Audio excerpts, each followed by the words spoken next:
liimalla. Oot sitten käskeen meillä. Vähän pulsin mä menin vaan. Sama. Paikallisen pupin ollaan. Onko se vielä myllytupa? Onko kassi vielä? Kassissa tuli paljon. Kassi, saa. Onko kassi vielä? Onko kassi? Onko se kassi? Onko se jossain? Mikä se oli se baari tuossa Vallotien varressa? Ehkä sä muistat, että Kallon baari. Kallon baari. Tää on käynyt 60-luvulla, niin tää lähti kyllä. Teru Koskinen tuli ja kusi kaikki meidän hommat vittu sen saatana.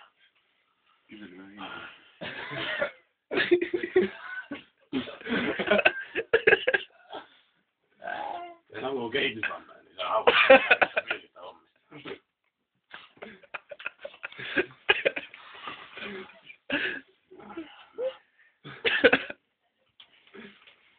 Tiedätkö mistä mä sain ajatuksen näin hienoihin biiksiin? Mä olin kerran Arabiassa ja näin vittu kamerikon. Tällainen.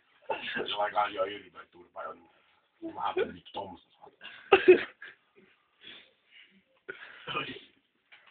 Ja tää tukkaräjähti, mä ihan ihmeissäni oli. 7 vuotta mä käin Brasiliassa. Hengailin Osbornan jätkän kanssa. Oltiin varmaan sen verran tuutis koko ajan. Kato, en mä muistanut mitään. Yhten aamun 7 vuotta tärähtänyt. Tämmönen flödän paikalla. Kato ja Antti joulupuheella. Paljon oltiin kai lentokoneella jo siihen aikaan. Kari.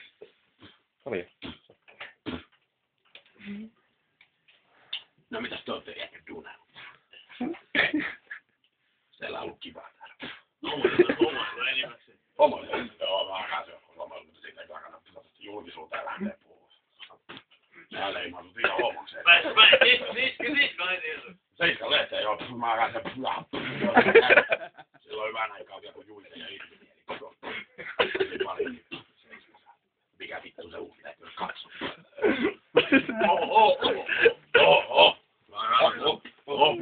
Siinä me oltiin. Kato, niin aina sinne kirjoituksesta. Pieni taas meni. Joo. Ja pitääkö sä näitä mun pitun karvoja? Niin uimaksi ja puolesta.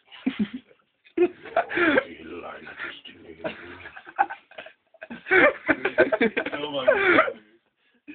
Paistuu tää Lonkerojan liimalta.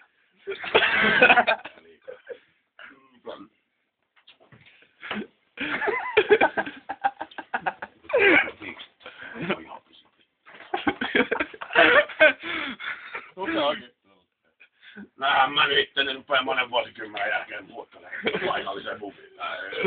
Joo, se on selvä. Joo, pursa mittaa. Mikä on Pelle? Tää liittyy mehulle. Silloin lähti.